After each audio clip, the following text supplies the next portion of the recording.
Hi guys, I'm Gasha. Welcome to our coffee times to discuss horror, and today I bring you some book recommendations. It's coffee time. Lately I've been thinking a lot about horror books that talk about people that disappear or die and come back, and the majority of the times they do come back changed. It all started, with Stephen King and Pet Sematary, which was also one of my very first Stephen King horror books. And like Jude Crandall said, sometimes dead is better, and we get to see that through a lot of books. We also have now just a new release of the reappearance of Rachel Price by Holly Jackson. I just got that one in the mail as well, and I'm really excited to read that. In that one, the mother of our main character disappears, and I believe she comes back 16 years later. But anyway, I thought, since I've also read some books lately that feature that kind of trope, I guess, of people disappearing and coming back changed, I thought I would make a video about it, and I would recommend you guys some books that have kind of that specific trope in horror or thriller. In some horror stories, when people die, their family members would do absolutely anything to bring them back from the dead, even if that might not be the best idea. But we also have characters sometimes that venture into the woods, deep into forests, and either they are never seen again or they come back the same day, a couple of days later, years later, and even though they come back, something seems to be off. They don't seem to be the same person that went in. Either they have changed, maybe it's just a trauma, or maybe they brought something back with them. Hope you're excited for these book recommendations, and let's just dig into it. Of course, first of all, I do have to mention The Return by Rachel Harrison, which was the book that actually inspired this video idea, because I started thinking after reading that one of other books that have that same kind of theme. This is an edgy take on the trope, and we follow a group of friends that are trying to reconnect after, one of their best friends came back 2 years after her disappearance. So now they all, are united again, and they decide to spend the weekend together at a hotel and try to reconnect. But their friend, the friend that came back 2 years later, she seems off. She looks a little bit disheveled, and the way that she speaks and she acts, it's a little bit weird. She doesn't seem like, the girl they used to know. But then again, it's been 2 years. They don't know what happened to her. They don't know what kind of traumatic experience she went through, because she doesn't remember what happened to her in those 2 years where she was gone. And so we don't know exactly what's going on with her. Apart from that mystery, the whole hotel, the place, has such an interesting life of its own, and the story just starts like a regular thriller, I would say, and it starts to get more and more creepy. The book has great atmosphere, and even though it might be more of a thriller with, horror aspects to it more than a full-on horror, I would say that this is quite creepy and atmospheric, and I'm pretty sure that horror fans will still enjoy it. Pet Sematary by Stephen King, you guys know I had to mention it because I feel like this book is also a lot more than what people assume it is, because when I read it when I was younger, I thought, okay, this is like a horror story because I didn't knew better back in the day. But if you reread this, especially as an adult nowadays, you will probably think of this book more of a family drama with very intense questions about life and death and what you would do for your loved ones, more than a full-on horror, I would say, even though it is, at the end of the day, a horror story. We follow the Creeds. The Creeds are a family that just bought a house, are really excited to move into the new place, and they don't know that their house is very close to an old burial ground where if you bury your loved ones there, rumor has it, they can come back from the dead. So the question here is, if you would lose a pet or if you would lose a loved one, would you bury them in this cemetery hoping for them to come back to you? Because you probably can assume that the person that you used to love or the pet that you used to have, if you bury them and they come back from the dead, probably they're not going to be the same. They're going to be changed. It's a book that explores also the morality of it all, or of trying to bring back your loved ones from the dead, and if it is the right decision to make or not. And you know, sometimes you cannot control yourself. What would you do if you had the chance to bring someone back from the dead that you really love? Like, it is something that really plays with your feelings. So I guess this book is for people that are ready to confront that, especially if you've recently lost a loved one. This might be a tough read for you. My Best Friend's Exorcism by Grady Hendrix. This is a very fun one, and I think it is a book that did change a little bit the horror genre when it came out and brought a lot of humor and fun into the mix, especially when it comes to exorcism stories. Abby and Gretchen have been friends for the longest time. They've bonded over movies and roller skating, and they spend like a night together outside, and they go skinny dipping, and they're having the best time of their lives during the summer holidays. But something happens that night. Gretchen disappears, and the other girls start looking for her. They cannot find her, and finally Gretchen comes back.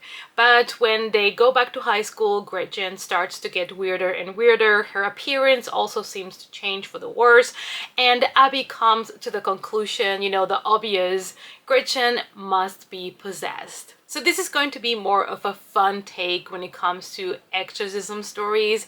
It's a lot of fun. It's a great read for the summer as well. And there's also a movie if you want to check it out. Our Wives Under the Sea by Julia Armfield. Miri thinks that she has her wife back. So Leah disappeared after a deep sea mission that went really wrong. So Miri thought that Leah was gone for good, that she had lost her. But then she returned. However, she returned a little bit different. Whatever happened in that vessel, whatever happened there under the sea, whatever they were looking for, they might have found it, and they might have even brought it back with them. So this is very interesting because we have Miri, who is a character that, you know, she is happy to have Leah back, but she doesn't have back the life that they had together. It is different. Even though Leah's still there, Miri has this feeling of loss, like she's processing the loss of someone. So this is a story about grief and loss, not just about horror. It does have alternating timelines as well, and it is very interesting because a lot of these stories about people that disappear and come back mostly have kind of like more of an emotional component to it.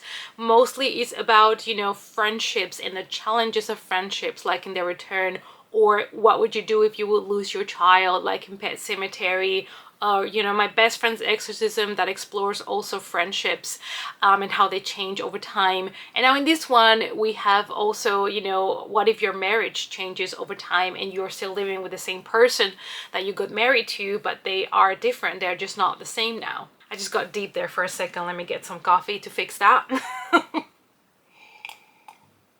Okay, I'm good. House of Hollow by Crystal Sutherland, and this is a great YA super creepy atmospheric tale. It is so beautifully written, so I do recommend you guys to check this one out if you haven't yet. It's the beautiful and heartbreaking story of three sisters that share the same story. The three sisters disappeared at the same time, the same night, and then unexpectedly they came back. However, when they came back, they had no memories of where they were and what happened to them, but the family is just happy to have the daughters back. This has some very interesting twists and turns to the story and the theme is going to be definitely a lot darker than you would anticipate for a YA book. This is a moody, slow burn fantasy that also has all the darkness and horror elements to it. Little Darlings by Melanie Golding. Everybody thinks that Lauren is exhausted, but wouldn't you be exhausted if you would have just had twins? But Laura is also sure of what she saw at the hospital that night. She saw a woman trying to steal her babies and replace them with monsters. She even called the police because she was really scared, but when the police arrived, they saw nobody and they just assumed that she was just too tired from, you know, the birth and all, and that she had just imagined things. A month passes, and on a bright summer day, she's at the park with her twin babies, and then they disappear. They do find the babies, no worries, but when they find them, they seem a little bit different. They might seem normal to everybody else, but Lauren knows those are not her babies. This is a compulsive, creepy tale inspired by the darkest fairy tales that you can imagine, and it is the story of the determination of a mother to find her babies no matter what and no matter what people tell her. It is a psychological thriller, but it is also a very dark folklore fairy tale. Brainchild by Joan Saul. We are in La Paloma, and La Paloma is a kind of like a community of people that live in California. It's a community of Spanish people, and that is also where Alex lives. And Alex is someone that had a really bad car accident, and he was basically at the brink of death. Some people said he truly died, and the doctors brought him back from the dead. And Alex is back, alive and kicking, but he's very different. He doesn't see people the same way. He doesn't see things the same way. He actually has a lot of darkness and kind of bad thoughts inside of his brain, and he's scared that people are gonna find out the horrible things that he has in his brain. Joan Saul is an author that I don't think might work for everybody. I have read 2 of his books so far, and I would say that he is the type of author that gives you really slow burn stories. They all have some sort of emotional attachment to them in a way. They mostly involve children and they mostly, you know, really catch up towards the end. So I would say, you know, if you want to read his books, just keep that in mind. And I wanted to finish with a novella, something short, and that would be Crossroads by Laurel Hightower. This has been a novella that everybody has loved and adored, so I'm very sure that if you haven't checked it out yet and you like the theme and you are ready to confront this, because this is another one that deals with the loss of a child, so if you're ready to read this, is another one that I would recommend. It's again the story of how far would you go in order to save the people that you love. Chris dies in a very tragic accident, and his mother is absolutely devastated. She doesn't know what to do. And during the funeral, something happens that kind of offers her the chance of perhaps being able to bring him back. It is tale as old as time. I feel like these stories have been around us for a very long time. You know, the deals with crossroad demons, and as far as Pet Sematary, which was one of the first books that I ever read that had that kind of theme of bringing someone back from the dead. What if you had that choice? And so I always love when humans are presented with this kind of choices and see what they would do. You obviously know that when you agree to do certain things or agree to a pact or something, that there might be consequences. You know that you're playing with dark forces that you should probably not be messing with. This is a tale of loneliness and psychological horror, and one of those that is gonna probably stick with you. Even though it's short, it will still pack a punch. Those were, you guys, my 8 book recommendations based on basically people that return from the dead or from having disappeared for years, months, days, whatever the case might be. So this is about people that come back changed. I hope that you enjoyed the list. Let me know down below if you have any other recommendations of books, you know, novels, novellas, anything that has kind of like the same theme. Thank you guys as always so much for all your support, and I hope to see you all as always in our next coffee time. Bye!